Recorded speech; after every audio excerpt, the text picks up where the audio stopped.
네,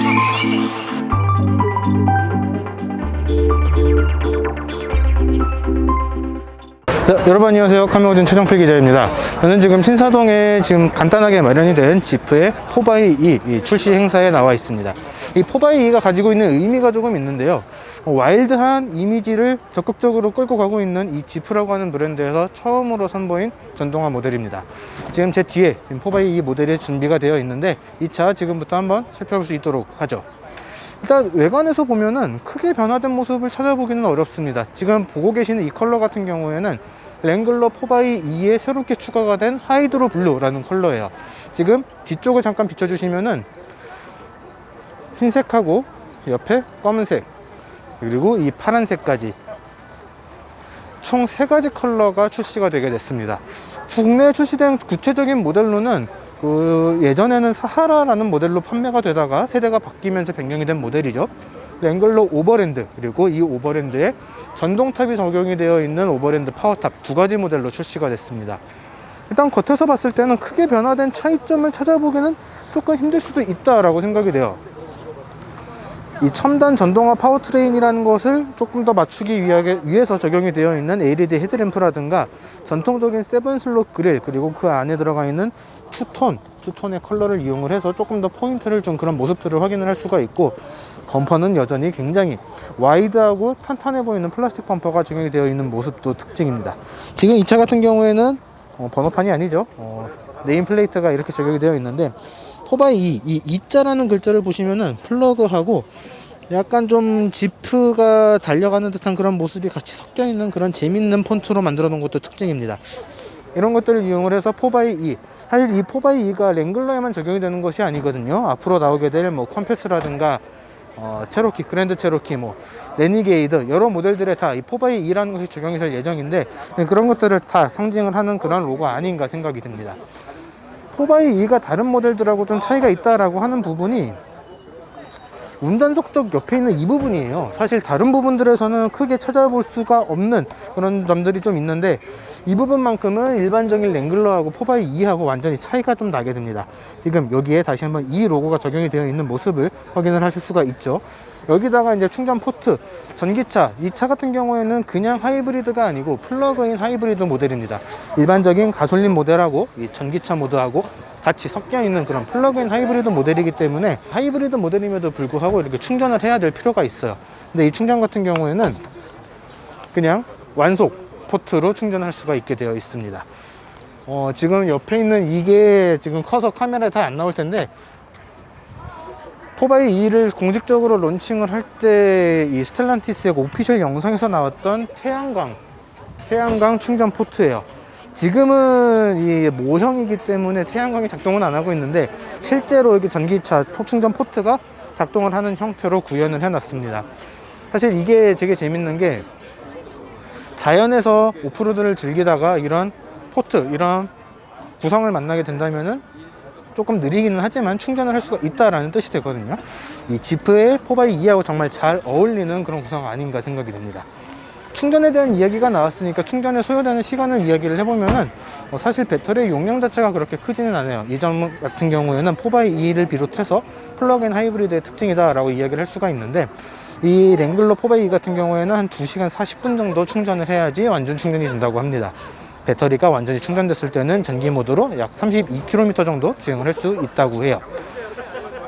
옆에 안쪽에 보시는 분들이 좀 계시니까 옆쪽으로 돌아서 뒷모습 한번 보도록 할까요?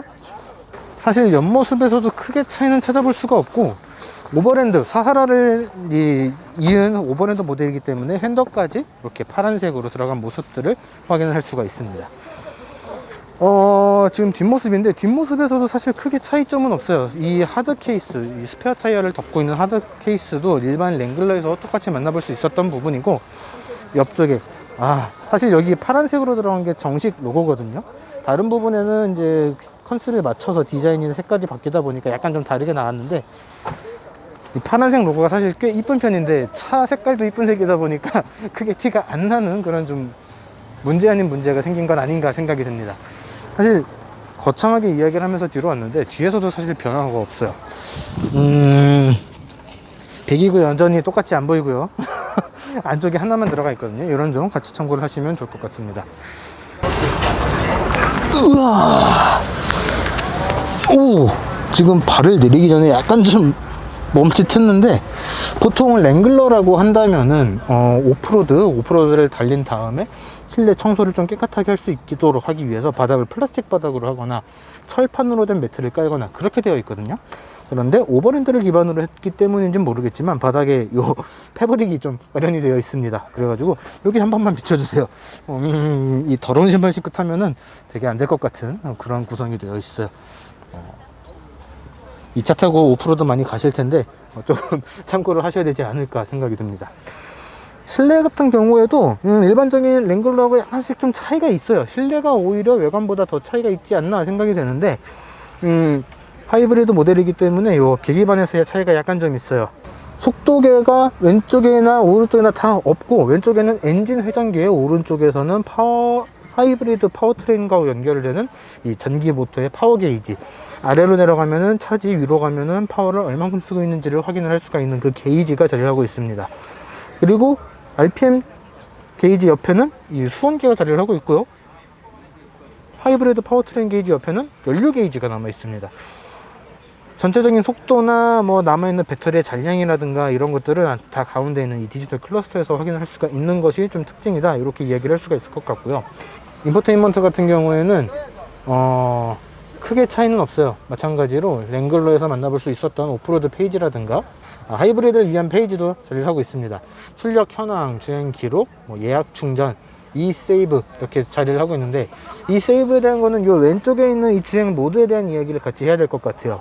이 랭글러 하이브리드 같은 경우에는 일반적인 랭글러하고 마찬가지로 일반적인 기어하고 이제 파트타임 사전 구동을 조절을 하는 버튼이 자리를 하고 있는데, 이것과 별개로 하이브리드 모터를 이용을 하는 하이브리드 모드, 일렉트릭 모드, eSave 모드라고 하는 세 가지 모드가 자리를 하고 있습니다. 하이브리드 모드 같은 경우에는 일반적으로 이야기를 하는 이 전기 모터하고 엔진이 같이 구동되는 그런 구동 방식을 선택을 할 수 있도록 해주고요. 일렉트릭 모드 같은 경우에는 전기 모터로만 구동을 하는 그런 모드로 사용을 할 수가 있는데, 제조사 설명에 따르면은 배터리가 단 1%만 남아 있어도 전기 모터로만 구동을 할 수가 있다라고 합니다. 반면에 eSave 모드 같은 경우에는 전기 모터를 상황에 맞춰서 사용을 하기는 하는데, 전기 모터를 최대한 아껴두고 엔진 구동에 조금 더 포커스를 맞춘 그런 모델이라고 해요. 그렇기 때문에 상황에 맞춰서 오프로드 상황에서는 사실 토크가 좀 많이 들어가는 경우들이 필요하거든요. 이런 경우에서 적절하게 사용을 할 수가 있는 그런 구성으로 만든 것 아닌가 생각이 됩니다. 사실 오늘은 시승을 하는 것이 아니기 때문에 이 정도로만 설명을 드리고, 실제로 어떤 성능을 보여주는지는 시승을 해보면서 설명을 드려야 될 것 같아요.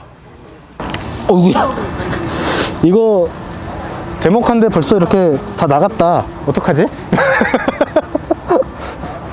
자, 아주 간단하게 4x2를 좀 살펴봤습니다. 사실 오늘은 공식 출시 행사, 국내에서 일반에게 처음으로 공개가 되는 행사이기 때문에 뭐 시승이라든가 이런 측면에서는 조금 살펴보지 못한 점들이 있습니다. 이런 부분에 대해서는 시승을 하면서 다시 한번 소개를 해드릴 수 있도록 하고요. 사실 가격대가 좀 비싸게 나오기는 했습니다. 이 오버랜드 같은 경우에도 8,300, 400만원 정도, 파워탑이 적용이 되면 8,500 중후반, 8,600만원 가까이 나오는 그런 가격대로 설정이 되어 있는데, 사실 우리나라에 80대가 선 입고가 됐습니다. 그런데 이 80대가 다 판매가 됐다고 해요. 그러니까 이 차를 사는 데 있어서 이 8천만 원이 넘는 가격대라는 거는 그렇게 큰 장벽은 되지 않았다는 뜻이 되지 않을까 생각이 됩니다. 지금 전 세계적으로 반도체 문제 때문에 계속해서 생산이라든가 물량 부족 현상이 나타나고 있거든요. 지금 이 차가 80대가 금방 이렇게 다 팔렸다는 거는 이 차의 인기가 충분히 있을 것이라는 것을 암시하는 그런 징조 아닌가 생각이 듭니다. 반도체 사태가 해결이 됐을 때 어떤 결과를 보여줄지, 어떤 실적을 보여줄지 좀 기대를 해볼 만하지 않을까 싶네요. 자, 이번 영상은 여기까지고요. 저희는 조만간 이 차에 대한 시승기로 돌아올 수 있도록 하겠습니다. 지금까지 카메가진 최정필 기자였고요. 구독과 좋아요, 알람 설정까지 부탁드릴게요.